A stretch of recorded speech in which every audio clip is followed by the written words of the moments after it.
আমি আমাদের সাংবাদিক বন্ধু সকালে থানায় এসেছেন গতকালের ঘটনা সম্পর্কে জানার জন্য এবং ওনার জিডি করার জন্য। আমি যেটুকু ওনার কাছ থেকে শুনেছি এবং আসার পরে এখানে একটা অনাকাঙ্ক্ষিত ঘটনা ঘটেছে। তো আমি এখানে কমিশনার স্যারের প্রতিনিধি হিসাবে, সিএমপির প্রতিনিধি হিসাবে আমি এখানে উপস্থিত হয়েছি আপনাদের সাথে কথা বলার জন্য। এই ঘটনা যেই ঘটনায় ঘটুক না কেন, যেইভাবে ঘটুক না কেন, আমরা এটার সুষ্ঠু একটা ইনকোয়ারি করব কমিশনার স্যারের নির্দেশে, এবং যেই দোষী হোক এবং দায়ী হোক তার বিরুদ্ধে প্রয়োজনীয় আইনানুগ ব্যবস্থা নেওয়ার জন্য আমাদের ঊর্ধ্বতন কর্তৃপক্ষকে আমরা অনুরোধ করব।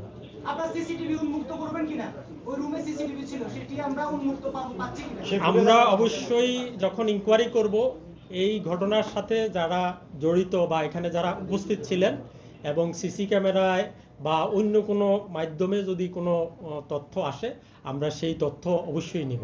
ইনকোয়ারি করলে তো আমরা সব তথ্যই আমরা সেখানে নিব। আমরা চেষ্টা করব আগে ইনকোয়ারির যে কোনো, আপনারা তো জানেন এই একটা ইনকোয়ারি কিভাবে করতে হয়, ইনকোয়ারির যে প্রক্রিয়া আমরা সেই প্রক্রিয়া সেটা কতদিনের, সেটা যত দ্রুত সম্ভব আমরা সেটা করব।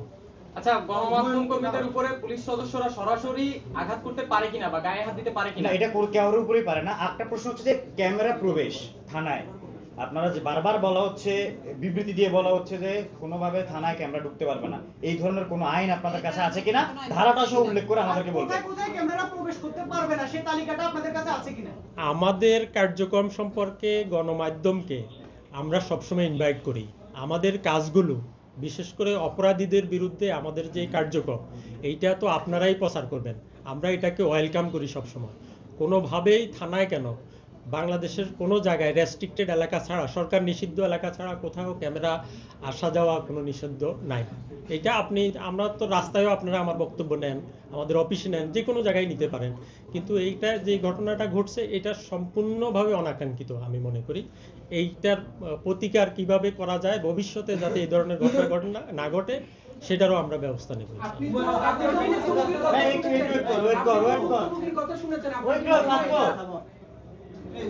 একটু বলবেন এই যে ঘটনা ঘটলো তদন্ত কমিটি করবেন, এই সময়ে যদি এই ডিসি থাকে ওনাকে প্রত্যাহার করবেন কিনা, কারণ তদন্তে তো উনি তো প্রভাব ফেলতে পারে, এই জিনিসটা একটু বলেন। আর আরেকটা জিনিস, আমরা এটার প্রাথমিক একটা ইনকোয়ারি করে কমিশনার স্যারকে দিব, আমাদের ঊর্ধ্বতন কর্তৃপক্ষকে দিব, সিদ্ধান্ত স্যাররা নেবেন।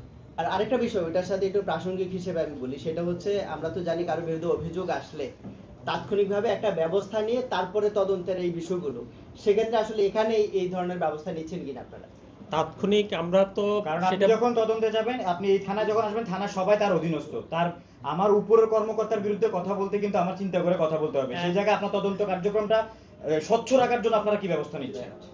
তদন্ত স্বচ্ছ রাখার জন্য আমরা আপনাদের প্রতিনিধি আমাদের সাথে ইনক্লুড করব, তো যাতে এটাতে আমরা আপনাদের সাক্ষ্য প্রমাণগুলো পাই। একটা জিনিস আপনি তো যার উপর আমাদের যে সহকর্মী যমুনা টেলিভিশনের যে জুবাইদুল শাহাদাত, তাকে যে কিভাবে নির্মমভাবে নির্যাতন করছে সেই বর্ণনাটা আপনি শুনছেন এবং আঘাতের চিহ্ন দেখেছেন।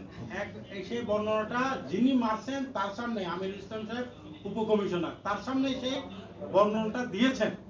আমাদের ইচ্ছে ছিল যে আমিরুল সাহেবের একটা বক্তব্য আমরা শুনবো, কিন্তু তিনি এ সম্পর্কে কিছুই বলছেন না। তার মানে কি আমরা ধরে নিব যে ওনাকে যে মারছে এবং নির্যাতন করছে সেটা সম্পূর্ণ তিনি অন্যায় করছেন এবং সেটা তার উপরে নির্যাতনটা অন্যায়ভাবেই করছে এবং উনি কোনো প্রতিবাদ করেননি এবং সেটা মেনে নিয়েছে তার মানে এটা পুরোটা সত্য। আচ্ছা, গুমগুলো একটু ওনার দিকে দেন, উনি তো অভিযুক্ত, ওনার বক্তব্য কি একটু জানতে চান? ঠিক আছে, আমার মনে হয় আর আমরা না করি, আমরা আমাদের কাজটা শুরু করতে দেন।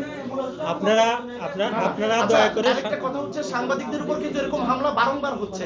এর আগেও ডাবল বোর্ডিং থানায় একজন সাংবাদিককে 20 মিনিটের মতো লকআপে রাখা হয়েছে, সেখানে ডিসি যিনি নিজে গিয়ে কিন্তু তাকে থানা থেকে বের করেছেন। আজকে একটা ঘটনা, এই ধরনের অনাকাঙ্ক্ষিত ঘটনা কিন্তু বারবার ঘটছে। এইভাবে আসলে ঘটনাগুলো কি চলমান থাকবে কিনা?